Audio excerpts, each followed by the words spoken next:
When we talk about socialization in sociology, we tend to split it up into two things. We talk about primary and then secondary. There is a concept called adult socialization, but mainly we talk about primary and secondary. So we're going to be in that kind of basic kind of area.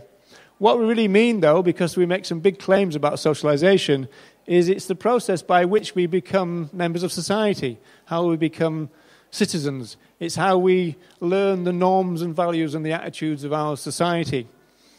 There is an aspect to it, though, which is the fact that we learn to conform to those norms and values as well. And in fact, sociologically, one interesting thing is that most people are conformists in a sociological sense. We tend to conform to basic ideas of our own society and our own culture as we're born into it. Even people who self-identify as radical, if you, as it were, scratch between the surface, you'll find that there's quite a lot of conformity in their basic core views which they learn as children. The top left there, you'll see that's the secondary socialization, people like McDonald's. These are the corporations. Bottom there on the right, that's gender socialization. And then the one on the left there at the bottom is a very kind of basic traditional idea in sociology, the idea that social institutions are pouring the norms and values of society into the heads of children. And that means, of course, that socialization is a generational thing.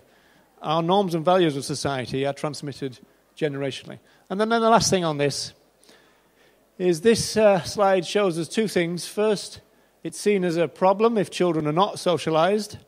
So you get kind of, as it were, wild kids, unsocialized children. And in fact, the education system is often seen as the mechanism for which society kind of knocks kids into shape if the family have not done it in the first place. And then in terms of socializing agent, then in a conventional sense, it doesn't apply to everybody, obviously. In a conventional sense, you're talking about the first job is mum. She is the main socializing agent in a kind of conventional sense. And we are talking about very basic things, how to use a knife and fork and how to go to the toilet, this kind of thing.